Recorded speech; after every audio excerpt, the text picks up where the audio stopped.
কাশ্মীরের নিয়ন্ত্রণ রেখায় ভারত ও পাকিস্তান সেনাদের মধ্যে গুলি বিনিময়ের খবর।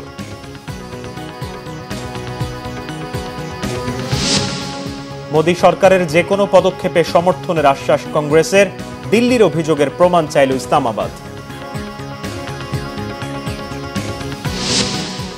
ইন্দোনেশিয়ায় এশিয়ান কাপ বাছাই হকিতে বাংলাদেশের সেমিফাইনাল আজ, প্রতিপক্ষ শক্তিশালী ওমান।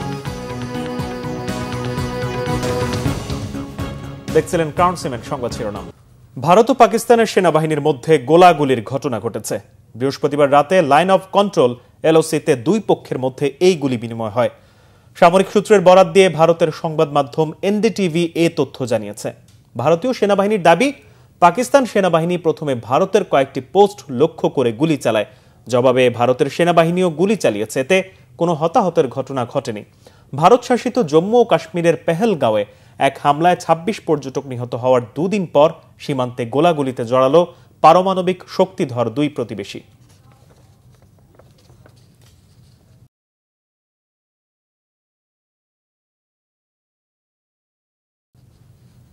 এদিকে ভারত নিয়ন্ত্রিত কাশ্মীরের পেহেলগাঁওয়ে সন্ত্রাসী হামলার জবাবে সরকারের যে কোনো পদক্ষেপে বিরোধী দল সমর্থন দেবে বলে আশ্বস্ত করেছেন কংগ্রেস শীর্ষ নেতা রাহুল গান্ধী।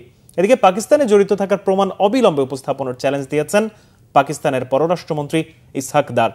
পেহেলগাঁওয়ে অন্তত ২৬ পর্যটক হত্যার ঘটনায় পাকিস্তানের সাথে পাল্টাপাল্টি পদক্ষেপে উত্তেজনাকর পরিস্থিতিতে বৃহস্পতিবার সর্বদলীয় বৈঠক হয়েছে ভারতে। বৈঠকে গোয়েন্দা ব্যর্থতা স্বীকার করেছে প্রধানমন্ত্রী নরেন্দ্র মোদীর নেতৃত্বাধীন কেন্দ্রীয় সরকার। পার্লামেন্ট ভবনে অনুষ্ঠিত ওই বৈঠকে ছিলেন না মোদী। লোকসভার বিরোধী দলীয় নেতা রাহুল বলেছেন, সরকার যাই পদক্ষেপ নেবে তাতে পূর্ণ সমর্থন থাকবে বিরোধী দলের। আসাদুদ্দিন ওয়াইজি বলেছেন, জাতীয় স্বার্থে রাজনৈতিক ভেদাভেদের সময় এটি নয়।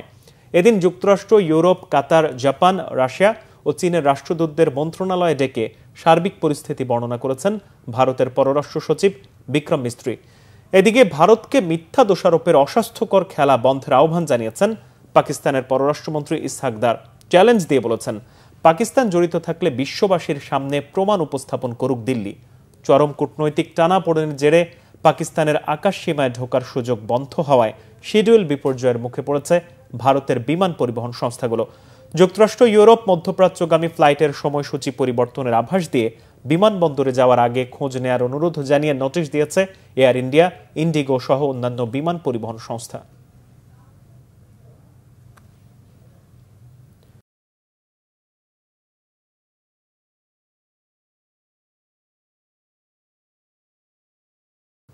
ধানমন্ডিতে ৭০০ জন মশক ও পরিচ্ছন্নতা কর্মী দিয়ে বিশেষ পরিচ্ছন্নতা মশক নিধন অভিযান শুরু করল ঢাকা দক্ষিণ সিটি কর্পোরেশন। এ উপলক্ষে রবীন্দ্র সরোবর থেকে একটি র্যালি বের করা হয়। ধানমন্ডি আবাসিক এলাকার বিভিন্ন রোড ঘুরে র্যালিটি Dhanmondi society, Red Crescent, DSCC সহ সরকারের বিভিন্ন পর্যায়ের কর্মকর্তারা এতে অংশ নেন। এবারে স্লোগান রাখা হয়েছে, নিজ আঙ্গিনা পরিষ্কার রাখি, পরিচ্ছন্ন নগর গড়ি।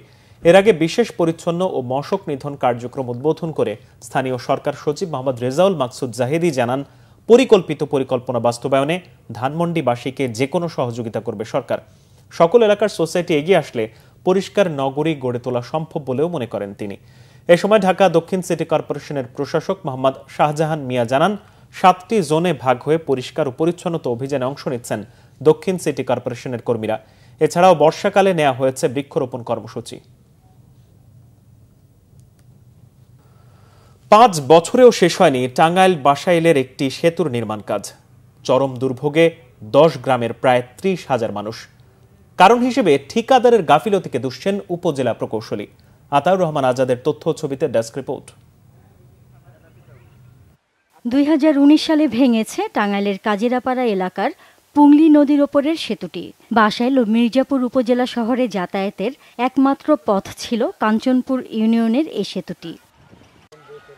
২০২০ সালের মার্চে শুরু হয় নতুন সেতুর নির্মাণ কাজ পায় ঠিকাদারি প্রতিষ্ঠান Haider construction private limited and Liaquat Ali. কার্যাদেশ অনুযায়ী শেষ হওয়ার কথা ২০২২ সালের ২৪ সেপ্টেম্বর, কিন্তু তা শেষ হয়নি এখনও।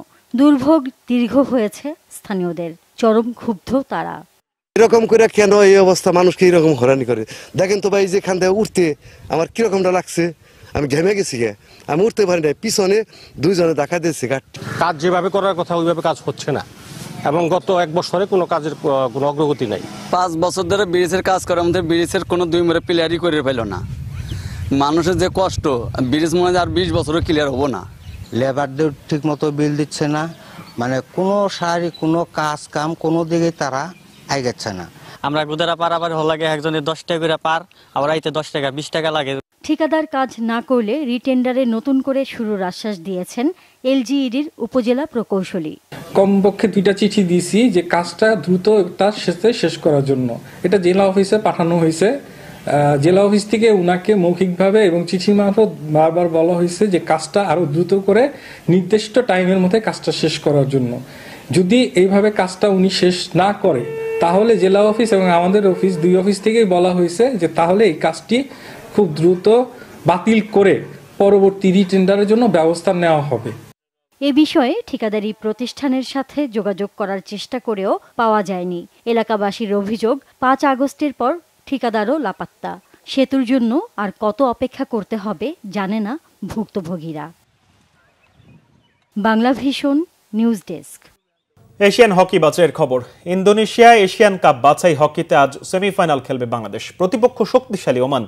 জাকার্তা AHF কাপের দ্বিতীয় সেমিফাইনাল ম্যাচটি শুরু হবে বাংলাদেশ সময় সন্ধ্যা 6টায়। প্রথম সেমিতে লড়বে চাইনিজ তাইপে ও কাজাখস্তান। 5 দলের পুল বিতে টানা 4 ম্যাচ জিতে অপরাজিত গ্রুপ চ্যাম্পিয়ন হয়েছে বাংলাদেশ। মিমো আশরাফুলদের সামনে এখন শেষ 4-এ নকআউট ম্যাচের চ্যালেঞ্জ। টুর্নামেন্টে অংশ নেওয়ার আগে থেকেই ওমানকে কঠিন প্রতিপক্ষ হিসেবে দেখছেন দলের coach Mamunur Rashid. Asia cup হকির বাছাই পর্বের 2 ফাইনালিস্ট সুযোগ পাবে আগামী সেপ্টেম্বরে ভারতে অনুষ্ঠেয় 8 দলের এশিয়া কাপ হকিতে। ওমানের বিপক্ষে তাই ডু অর ডাই ম্যাচ বাংলাদেশের। এশিয়া কাপে খেলতে হলে ম্যাচটি তাদের জিততেই হবে। AHF কাপে সফল দল ডিফেন্ডিং চ্যাম্পিয়ন বাংলাদেশ। 4 বারের শিরোপা জয়ী তারা। গত আসর সহ 3 ফাইনালে বাংলাদেশের প্রতিপক্ষ ছিল ওমান। এবার মধ্যপ্রাচ্যের দেশটির বিপক্ষে সেমিফাইনালেই দেখা যাচ্ছে লাল সবুজ জার্সিদের। শেষ 4-এর বাধা টপকাতে কৌশলী নৈপুণ্যের পাশাপাশি স্নায়ু চাপকেও জয় করতে হবে বাংলাদেশকে। ওমান 4 বার ফাইনাল খেললেও এখনও শিরোপার স্বাদ নিতে পারেনি। এই ছিল এখনকার মতো। পরের সংবাদ বেলা 11টায় দেখার আমন্ত্রণ রইল। এছাড়া বাংলা ভিশন সংবাদ ও সংবাদ সংশ্লিষ্ট অনুষ্ঠান দেখতে ভিজিট করুন www.bvnews24.com ও facebook.com/banglavisionnews এবং সাবস্ক্রাইব করুন youtube.com/banglavisionnews। ধন্যবাদ।